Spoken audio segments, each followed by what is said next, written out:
Didn't you want to dance? I really did. I did Brigadoon. Yes, okay. Oh, that was quick. There was my Broadway reference. It ends there today. So, it's interesting. My son, Will, is very much attached to his Irish heritage. And if you've ever heard some Irish songs, they really do go on long. And they're usually kind of depressing. Will knows them all. And just this morning in the shower, he was in my shower, he was singing one of them full voice, just really loud about some guy who died in the IRA. And it was just this really depressing song that went on and on while I was waiting to get in the shower. And so I went in with the iPhone and I said, would you just sing one? I called Kevin. I said, would you just sing one little verse of that for Kevin? And he's like, okay, he's got a towel around him. He starts singing it. And his face, when he was singing it, was so pure, but it was really depressing. This verse. And I went, that's good, great, thanks. And I got on the phone, and Kevin says to me, he goes, where did he learn that? And I said, not from me. He didn't learn it from me. Something in him has been reaching out to find out what his Irish heritage is. There's a little thing in him that knows where he came from. Every single one of us in this room today came from somewhere, from some group of people.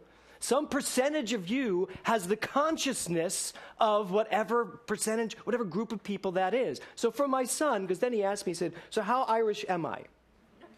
I said, well, let's see. Your mother is 50% Irish and 50% German. Okay? I am 75% Irish and 25% French.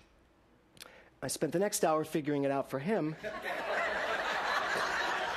I said, therefore, I actually was trying to do it off the top of my head, and he finally went, it doesn't matter, I'm Irish. And then I went and figured it out. So we determined that he is 25% German, 12.5% French, and 62.5% Irish. He was very happy to hear that. But what does that mean? It means, in science of mind terms, that there is a percentage of consciousness going on in him that he may not even be aware of, but it's there. Because we are all the culmination of everything that has happened on this planet up to this moment of time. And what percentage of our consciousness is attached to that place. So our ancestors bring all of that to us. That's why when I hear Kevin play that, the jig, there's something in me that really gets it.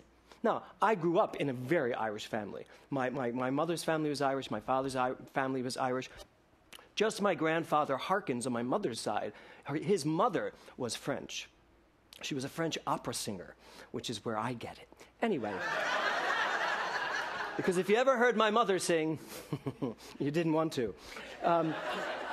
So there's where I get my French, but I grew up with all of the Irish. I grew up, St. Patrick's Day was just an amazing excuse to drink for all of my family. So every St. Patrick's Day ended the same. Most of the adults were passed out and the children were laughing. But that's really what it was like growing up. And I went to a Catholic parochial school where most of the school was Irish. So we had huge St. Patrick's Day parties. So I grew up with that. But my son hasn't.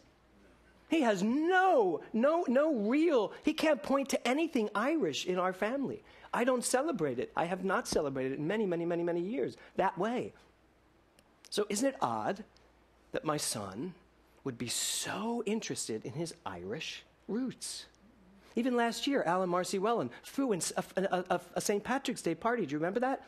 I didn't remember that. And Will said they threw it. I wish they were throwing their St. Patrick's Day party. I said, that's interesting. They're Jewish. I said, well, okay. And so what is it in him that makes him want that? Now, that's really what I want to talk about today. So in science of mind terms, my son has lived 12.5% of his conscious mind attached to a French consciousness. 25% lived in a German consciousness, and 62.5% with an Irish consciousness. So I went to Google, and I asked, what are the Irish really like? I just wanted to know. So, from the eminent historian Carl Whitke, prize-winning academic historian, who wrote a book called We Who Built America, here's what it says about the Irish. The so-called Irish temperament is a mixture of flaming ego. Remember, I'm 75% Irish. And the rest of me is French. Funny story. So when I was an actor, I went to an audition. Oh, would you give me my water? I think I put it right underneath you, Doug. I went to an audition, and they asked me my ethnicity, and I said, I'm Black Irish. And the woman looked at me, and she's like, Black? You really, the African-American part of you didn't show up. And I was like, no. Black Irish means that some other nationality got in there. And she said, oh, what was that? I said, French. So that's what Black Irish is, that there's some other, most likely French, Italian, that got in there. So the so-called Irish temperament is a mixture of flaming ego, hot temper, stubbornness. Kevin is 100% Irish, by the way. Stubbornness, great personal charm and warmth, and a wit that shines through adversity. An irrepressible buoyancy, a vivacious spirit, a kindliness and tolerance for the common frailties of man are character traits which Americans have associated with their Irish neighbors for more than a century. Now, I read that, and of course I thought it was describing a lot of me. And then I had to ask myself, is that who I really am, or have I bought into that personality? Because truly, I am actually 100% God. I'm not percentages of anything else, and neither are you. Ernest Holmes says, man impresses the law with the images of his own belief about himself, and the law creates the form around those images. So, all this talk about being Irish or Jewish or Italian or Methodist or Catholic or science of mindish or religious scientists or new thoughters, whatever that is, as Ernest Holmes says, that is us impressing the law with images of our beliefs about who we are. And the law then turns us into those people. So I have a great question for you this morning, which is, who do you know yourself to be? Who do you believe yourself to be? What do you attach your belief about yourself with? What creates this form here that's in front of me? What beliefs are you attached to? And really, wouldn't it be better serving us? Wouldn't it serve us better if we really just attached our belief to the fact that I am 100% God? And then let it alone and see what happened. Now, the truth is you will always be subject to your consciousness.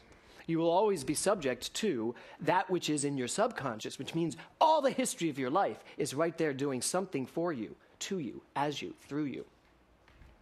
And yet, if we were to start really aligning ourselves with this 100% God thing and allowing ourselves to know more of what we need to know, I think this limited scope of who we may think ourselves to be will start to expand exponentially. And suddenly I will understand what it is to be Italian, maybe. I'll understand what it is to be Polish, to be German. I'll understand what it is to be God, because God is inherent in all races, in all creeds, in all denominations, in all religions. So the title of my talk today is The Luck of the Irish. And it's ironic, because when I looked up the luck of the Irish, because I always like to see, well, what's the definition of it? And it said this. It said, the luck of the Irish is actually an ironic statement, because the Irish are a spectacularly unlucky race. And in fact, the luck of the Irish means bad luck. And I read that, and I thought, OMG. Oh my God. The luck of the Irish means bad luck. And then I went back and I thought about my family. How does my family live? What was my family's reaction to most things? Now, many of you who have taken mental muscle know, because I shared this during one of the Beliefs Week, that one of the mantras in my family is that my family would constantly say to one another, our family just doesn't have the luck. All the time. And I spent my entire young adulthood proving them wrong. Proving them wrong. And I could prove them wrong everywhere I turned. I could star on Broadway at 25, Broadway second mention. I could star on Broadway at 25 and prove to them, no, our family does have the luck. Because I'm proving it to you. Look how lucky I am. And I could be the most successful, and I was. Actor there was, and I would have one failure. And it'd be like, we just don't have the luck.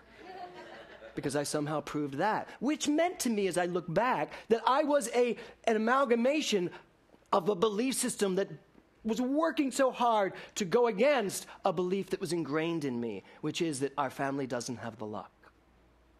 So, what were you born into? And what is still roaming around in your mind from the last 2,000 years of your race, of your people, of your family, and now of you personally? Because really, it really doesn't matter what's been thought about you. It doesn't matter what you've thought about you up to this point. It just matters what you're about to buy into. Now, what we work on every single Sunday is buying into this concept that I am God. That's what we're here doing. We are here constantly allowing our minds to win ourselves over to this concept, I'm 100% God. And my life is unfolding perfectly, no matter what it looks like. And I loved what Patrick said. He just so illuminated this teaching. He's going first. You know, and I actually got tears in my eyes when you said that, because you are going first, because Rita's coming after you. So he's going first. And he sees these two scenarios, and I'd like to say this. It doesn't matter which scenario greets him. He may be walking the red carpet as the volcano lands on him. Thank you. Not a problem. It's not going to matter, because guess what? You don't get to decide when the volcano erupts. Yes, you can have whatever you want. You cannot decide how the universe is going to work. You can't decide how your life is going to unfold. You don't get to decide that. You get to believe it's unfolding perfectly. And then when the volcano hits the red carpet, it's a spectacular display of colors and you're not harmed. And you happen to have your camera, and you win a Pulitzer for taking the shots. That's how it works. It's not controlling the world around me. It's understanding the truth about everything that happens within my life. So Ralph Waldo Emerson wrote this: shallow men believe in luck or circumstance. Strong men believe in cause and effect. Thomas Jefferson wrote, I am a great believer in luck, and I find that the harder I work, the more I have of it. And Tony Robbins wrote, the meeting of preparation with opportunity generates the offspring we call luck. Opportunity meets preparation. Preparation meets opportunity. So, where do you land with this idea of luck? Where does your mind land there? Do you believe in luck?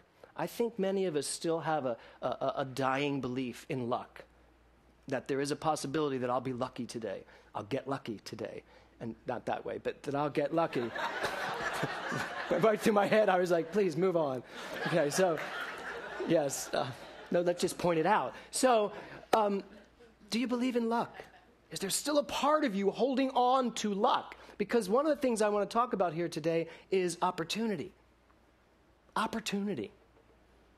Do you believe that everyone on this planet has the same opportunity? Now, I bet most of you are going to say no. A child right now living in Afghanistan probably doesn't have the same opportunity that my son Will has growing up in Studio City. But I would say you're wrong. You're absolutely wrong. And this is something we really have to get around, and we have to get on top of. If we really understand what opportunity means, opportunity is an energy. Opportunity is a truth, is a spiritual truth. Opportunity is present 100% for all at all times. Now, not everyone has the same access to opportunity in their minds. Because I'm talking about opportunity, not facts. I'm not talking about the things that create opportunities. I'm talking about the energy that is opportunity. So when we say luck and believe that luck has anything to do with it, we are somehow not believing that opportunity is a spiritual law of life, and that every person in this room has the opportunity to do whatever it is they decide to do, because it's a spiritual law. And as I said with Patrick, it's not about going out and making it happen. That's willpower, and that is exhausting. How many of you have been exhausted trying to make things happen the way you want them to happen? It's exhausting. But the will of God, the divine will of God, that thing that I was taught in Catholic grade school, that, falling back into that, trusting that, knowing that, believing in opportunity so fully that I am available to it at all times. So not everyone has the same circumstances, I will grant that. But everyone has the exact same opportunity, because it is a spiritual law. As 100% God, I must have access to opportunity at all times. However, I want you to just do a little mental thing right here. What percentage do you think you're really living as God? Don't tell me. What percentage? You know I'm 75% Irish. I know who was where, when, and how, and what they did. So what percentage of you do you really live as God? If you are in struggle and strife and strain and financial discord and worry and doubt and uncertainty, those are percentages you don't put in the God column. Now, it's still God at a certain level. But where are you when it comes to your percentage of God? Because that's about where you will be in your percentage of being available to opportunity as it comes forward. 100% God. I mean, we think about opportunity and circumstances, but Lana Turner was discovered sitting in a soda shop. Remember that? Am I that old? Okay. Then let me try one easier. Anne Hathaway was discovered sitting in an airport. Not really discovered, but she was on a flight layover on her way to New Zealand doing some television thing, and she ran into the director, Gary Marshall, who was casting The Princess Diaries, which pretty much launched her career. And she was sitting in the airport, and they happened to just land at the same place at the same time. And he just happened to say to her, I'm casting this thing. You look perfect for it. Would you like to read for it? And he read her in the airport. And she read it, and he cast her in the airport. Done. And it launched her entire career. Now, do you think that Anne Hathaway was lucky to be in that airport? No, she wasn't lucky to be in the airport. I know some of you are going, yes. Yeah.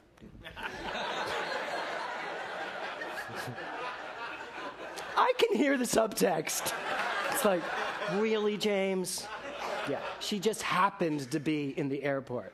Actually, no. She didn't just happen to be in the airport. She happened to have the consciousness of success. She happened to have the consciousness of understanding that her life was unfolding perfectly. And she just happened to be where he was when something was needed.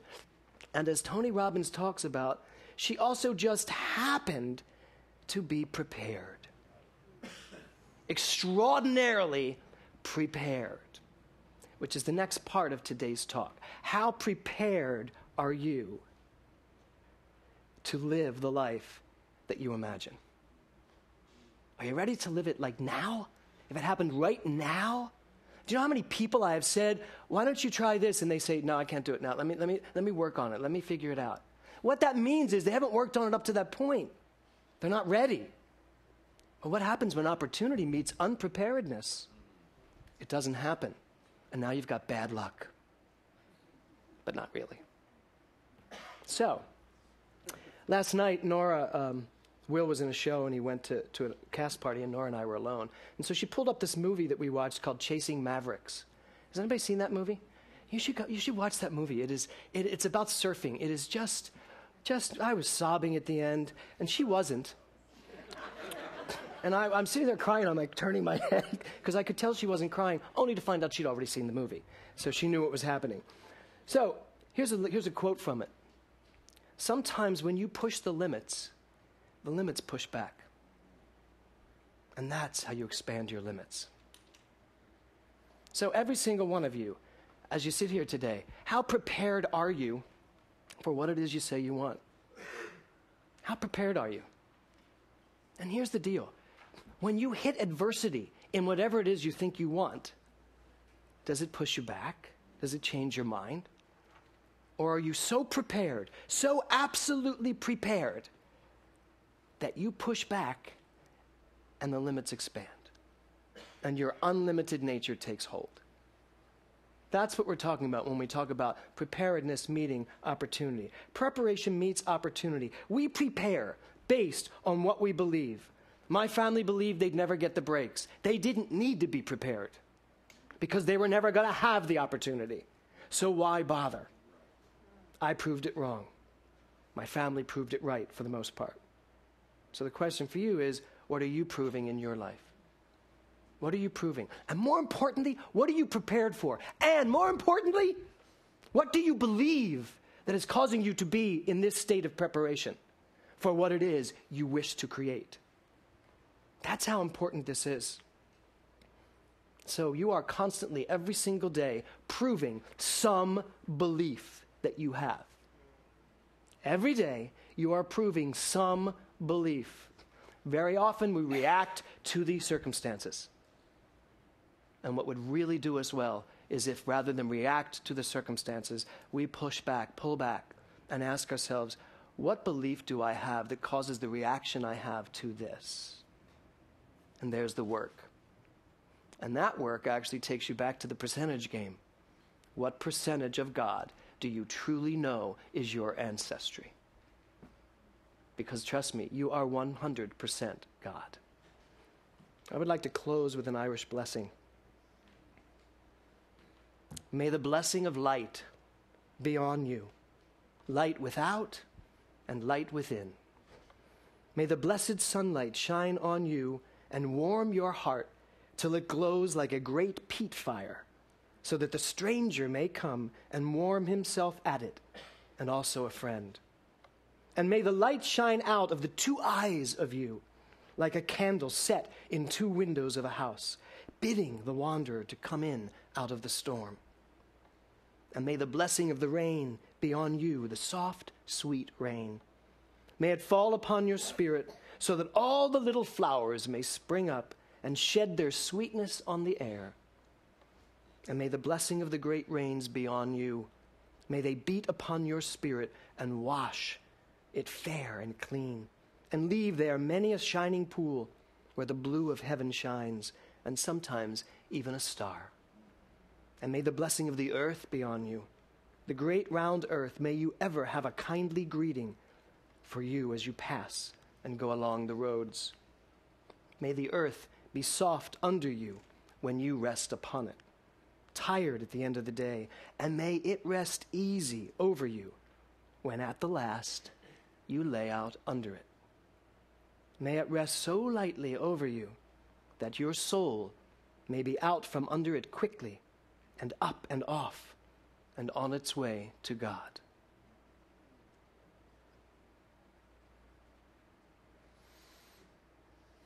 The Irish blessing ends with our death and suggests that we take our death quickly and instantly move ourselves into that place of perfection, that place where we are one and reunited with God. It's a beautiful blessing. And I would like to think that every day I die 1,000 deaths, because every day some disbelief, some false belief dies, and something new comes in its way. Some truth, a truth as simple as, right where I am, God is. This too is God unfolding perfectly. So today you get to die a little. Let those beliefs die. Let anything that still feels as if you are holding on to it, let it go. Let yourself be the true heritage that you are, 100% God. And then we can honor and respect and love our ancestors for everything they brought us to in this moment. And we can understand that we are the generation that gets to say, today, the Irish, the Italian, the Polish, the Jewish, the German. Today, we create a new generation, a new nationality that's just called God. Oneness, where we realize we are one people living on one planet, doing one thing, and that is the simple thing called love. So happy St. Patrick's Day, and welcome to your percentage as 100% God. Namaste.